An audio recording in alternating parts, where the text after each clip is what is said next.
Who are your favorite Asian actors? Okay, so I love Jackie Chan and I love what he's done. And I love how he brought comedy, or I would say comedic gestures, with almost all of his films. Um, and on the opposite end, I would say Jet Li, because in my time in the 90s growing up and stuff, you had Jackie Chan and you had Jet Li. Jackie Chan was the colorful, fun one. Jet Li was the serious one. And I know there are martial arts a lot of times incorporated into their films, but those two were the ones that I remember growing up watching all the time. So if we gave you, let's say, $50 right now, can you name 50 Asian American actors Absolutely not. from the 1960s, 70s, 80s, and 90s? 50 from all those decades combined. No, I can't. What motivates you to make movies more than anything else? So it's a few things.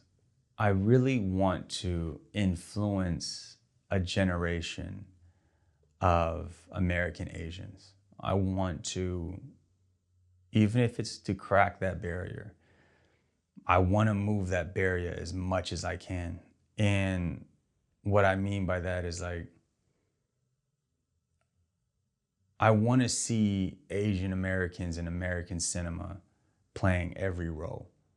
I don't want to see us stuck to being the sidekick, the nerdy friend, the kung fu karate guy. I want us to play every role. Like in Top Gun. What if the Top Gun pilot, the lead guy, was an Asian guy? It's about a pilot, right? Or, even something like Batman. Batman, you could get away with an Asian American just because it's the dark hair, the build. You can kind of get away with that. I really want to help, even Fast and the Furious, one of my favorite movies of all time. If Vin Diesel's character or Paul Walker's character was an Asian American guy, be fantastic, because now you're just seeing that, right? It changes the landscape of what someone sees as possible when they're able to see it happen consistently. Not the one-offs, because you're always going to have the one-offs, but when you're able to see big blockbusters with an Asian American in the leading role, the main guy or main female, I think it changes the dynamics for a whole generation. Because now somebody else can see that and say, well, I can do that too. So now you have a plethora of films. You have a bunch of different creators and writers and filmmakers, directors coming out with these projects because they've seen it. It's like, I don't remember the exact name, but there was a long time where the 4-minute mile, that it took for someone to run a 4-minute mile. And then once he did it, I think it was like weeks or months or 19 days, I forget the exact number, for someone else to break that 4-minute mile. But he had to have broken it first in order for someone else to see that it's possible, and then everyone else broke the 4-minute mile. So it's the same thing with film.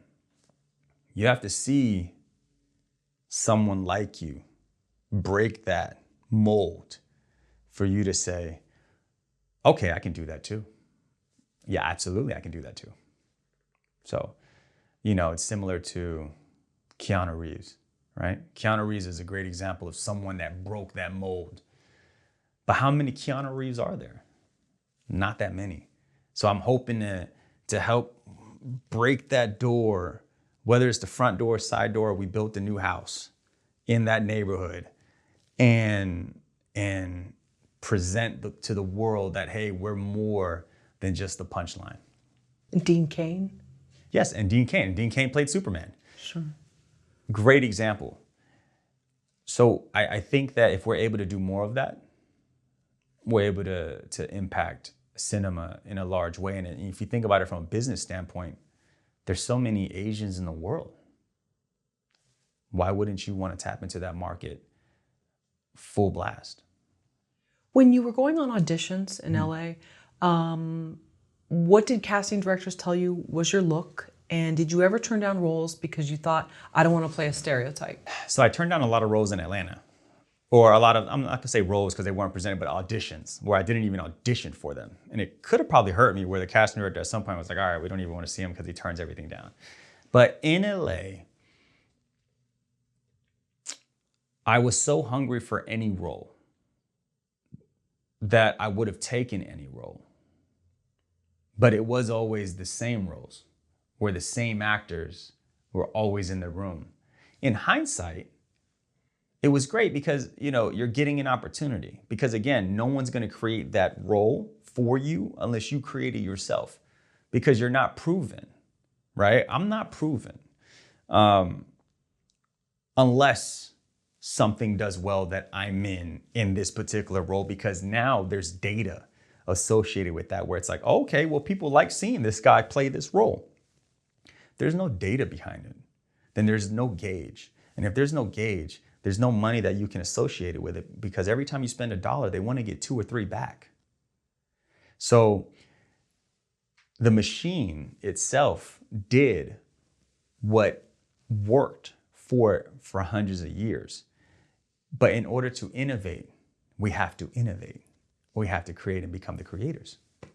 So you would take any role in LA.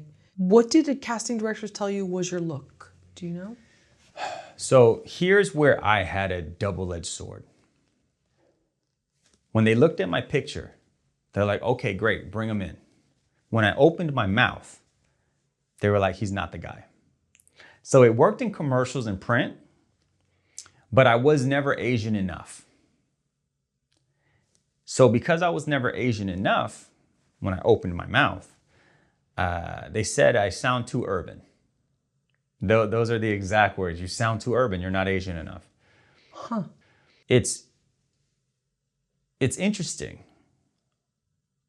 because I know when they say you're not Asian enough, I know what that means. I know what they're looking for. And they're right. I'm not that. And in hindsight, I just want to show that everyone is everyone. Sure. We all have common pains. We all have common joys. Emotions are universal. So words can be interpreted differently depending on the language and where you're from. But a happy emotion, regardless of where you're from, is the same. A sad emotion is the same. So the one thing that's beautiful about films is you're able to evoke those emotions. And a lot of times those emotions span beyond where you're from. And when you came to Atlanta and you were more established with your day job and well-rooted, you turned down roles. Was it the same thing? You felt like, okay, now I don't want to contribute to the stereotype being out there. Absolutely, 100%. So when I want to say gained the power of creating films. So when I did my first film, it was my film school, right? I learned everything from YouTube, Film Courage. I decided that, okay, I'm gonna shoot this film, right? I was working in IT. I started writing the film during my break. So when I wasn't doing anything, started shooting it on the weekends, casting it, all of that stuff. Is it a great film? Absolutely not. You're either gonna love it or hate it. But it taught me so much where what you see on screen from first film to second film has such a drastic jump up in quality and style and what I'm trying to accomplish, that first film needed to happen in order for me to leapfrog, because that did 2 things. It let me know what I needed to get better at, and then it let me know that I can do it again because you did it.